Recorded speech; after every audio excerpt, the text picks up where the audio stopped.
Você é uma pessoa que perde a paciência com muita facilidade? Quando vê, você já discutiu, já brigou, já perdeu a paciência?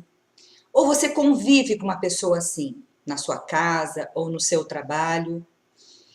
Você já parou para pensar o que acontece dentro de você quando você está numa situação de raiva e você age impulsivamente?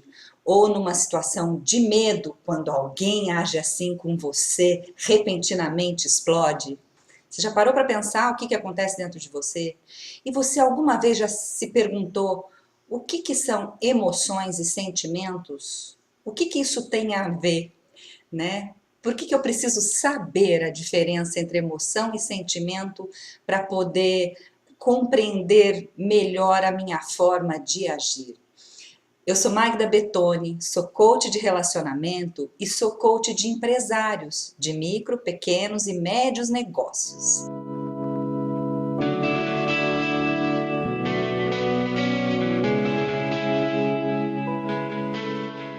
Por que é tão importante a gente saber distinguir o que são emoções e sentimentos?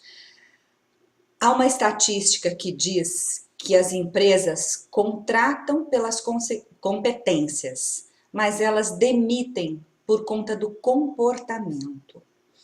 E o que determina o nosso comportamento? Muitas vezes a gente quer fazer algo e a gente se comporta de outra maneira.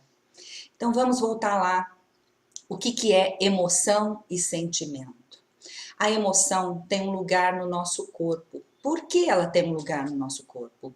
Porque a emoção, a neurociência nos informa que, aos olhos da neurociência, existem explicações dos psicólogos, existem vários enfoques, várias maneiras de definir emoções e sentimentos. Mas vamos pela linha da neurociência. No nosso cérebro, quando a gente sente uma emoção, são circuitos neurais que vão dar informações dentro de nós, né? Por isso que numa situação de raiva ou de medo, de impacto por algum fato que aconteça, o que acontece no nosso organismo? Numa situação de medo, num assalto, por exemplo, né?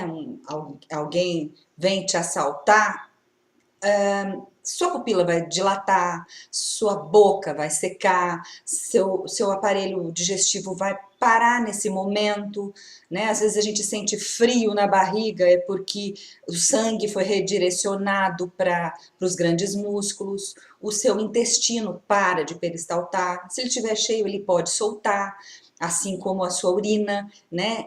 Dependendo do tamanho desse impacto. Então, as emoções, elas acontecem no nosso organismo, gerando uma série de informações. As emoções estão ligadas e tudo isso acontece em menos de meio segundo, essas informações todas no nosso organismo. Por isso que a emoção, ela tem lugar no nosso corpo, como fala-se na programação neurolinguística, porque ela gera tudo isso. São sinapses neurais que acontecem e que já dão a informação para a hipófise, que já informam as outras glândulas e produzem adrenalina, cortisol. E num nível ótimo de adrenalina e cortisol, até é bom, porque isso faz com que a gente tenha o comportamento de fuga ou de luta, né? Porque é necessário a gente agir rapidamente numa situação de perigo, né? Então isso é necessário. Então um ponto a se observar é que emoção, ela parcialmente ela é inconsciente, porque ela faz tudo isso acontecer no nosso organismo. O que é o sentimento? É um outro processo dentro do nosso cérebro. A gente toma consciência do que está acontecendo em nós. É um outro circuito neural que acessa. O sentimento é o sentimento da nossa emoção, quando a gente toma consciência. Por que é importante a gente saber que há diferença entre emoção e sentimento? porque inevitavelmente, e também porque a emoção ela é parcialmente inconsciente, né? Porque não dá para a gente falar para o nosso organismo, opa, sai sangue de um lugar e vai para o outro, porque agora eu preciso agir assim. Não dá, as coisas precisam ser rápidas, né? E o sentimento já é uma reflexão posterior a essa emoção, né? Então a gente às vezes mistura, coloca tudo no mesmo cesto e é bom a gente entender. Por quê? Porque a gente precisa liderar a nossa vida, né? A gente tem que, todos nós, em última instância, somos líderes. E se você não está liderando a sua vida e é refém dessa emoção e age impulsivamente, muito provavelmente o seu nível de felicidade está diminuindo por conta de você não liderar a sua própria vida, né? E nós não temos como controlar tudo isso. Nós podemos administrar todo essa produção, porque esse circuito neural e que faz acontecer tudo isso no nosso organismo, faz acontecer porque neurotransmissores são produzidos. E eles são produzidos por fatos que acontecem externamente, mas eles também são produzidos por um processo mental. Qual é o diálogo que você tem na sua mente? Sabe aquele ditado, quando Pedro fala de Paulo, eu sei mais de Pedro do que de Paulo? Porque é o jeito com que Pedro se expressa, o vocabulário que a gente utiliza, as palavras que a gente utiliza, elas são por conta dos pensamentos que a gente tem, né? Toda expressão verbal, ela vem depois de um pensamento. E quando a gente pensa, a gente já os neurotransmissores, as sinapses, já dão informação para a hipófise e já dão a informação para produzir esses neurotransmissores. Quais são esses neurotransmissores?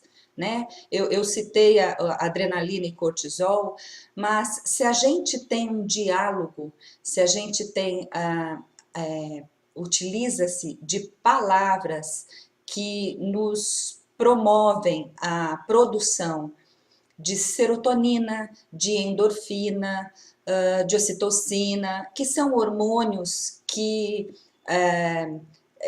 aumentam o nosso nível de felicidade quando a gente utiliza-se de palavras ou de pensamentos que também ajudam a produzir dopamina, que nos dão o ânimo para agir. Então a gente tem que estar sempre presente para o fato que nós, a gente queira ou não, nós vamos estar, a gente tenha consciência ou não, nós vamos estar produzindo isso dentro de nós. E isso, os níveis desses neurotransmissores, eles determinam o nosso comportamento, a nossa forma de agir no mundo, a nossa forma de agir nos nossos relacionamentos. E a maneira como a gente se relaciona em todas as áreas da nossa vida. Qual a relação que você tem com as pessoas da sua casa? Qual a relação que você tem com as pessoas do seu trabalho? Qual a relação que você tem com a sua situação financeira? Qual a relação que você tem com o seu lazer? Qual a relação que você tem com a espiritualidade? Em todas as áreas da sua vida, é bom que você reflita como você está agindo. E quando a gente dá um passo para observar o nosso comportamento, a nossa forma de agir, o circuito neural é outro, né? Então, eu gosto sempre de colocar que nós temos um caminho neural sabotador, que age assim impulsivamente. Esse caminho neural, ele é bom porque assim, lembre-se de quando você aprendeu a dirigir. Se você conduz um veículo, né? Se você dirige algum carro, você quando foi aprender a dirigir, você tinha que refletir sobre tudo que estava fazendo. E agora você já faz no automático. Né? Então, existe um caminho neural que ele acontece automaticamente, sempre. Né? E ele é determinado pelos níveis de neurotransmissores que nós temos no nosso organismo o tempo inteiro. né? E existe o caminho neural, que é o caminho sábio, que é o de dar um passo para autoobservação, para observar o que está acontecendo agora, né? O que eu estou fazendo? Então, quando você estiver numa situação em que você vai tá sentindo que você já vai explodir, que você já não está aguentando, ou se você estiver numa situação em que você está aflita porque já percebe que o outro vai fazer isso, reflita, lembre-se de mim, lembre-se desse vídeo e reflita sobre o que está acontecendo dentro de você para você fazer novas escolhas, liderar a sua própria vida, né? Porque o simples fato da autoobservação já é um outro caminho neural que você está acessando em você mesmo. Por que isso tudo é importante? Por que é tão importante a gente acessar esse caminho neural sábio? Porque nós todos lideramos a nossa própria vida. E se você não está liderando a sua própria vida, liderando os níveis de neurotransmissores que você deseja que sejam produzidos para aumentar o seu nível de felicidade, então você está sendo dominado, né, por esse lado sabotador, né? Nós todos, em alguma situação de vida, nós estamos liderando. Em casa, até se você está se colocando nesse funil para baixo, onde você reage impulsivamente e depois, em consequência disso, você não se sente bem, porque inevitavelmente você produziu neurotransmissores que vão ter consequências se você age assim sempre, constantemente, né? Vai chegar lá na frente, você vai ter consequência fisiológica, né? Então, o que você está esperando? Adoecer? Né? Então, dê um passo para a autoobservação. O que você desconhece que você precisa saber para dar um passo para melhorar a sua vida, né? Faça-se perguntas assim: o que está acontecendo comigo? Como eu posso agir aqui? Como eu posso fazer diferente, né? Eu espero ter contribuído para você dar um primeiro passo para a autoobservação e para começar a construir uma vida com elevando o seu nível de liderança de si mesmo e elevando o seu nível de felicidade.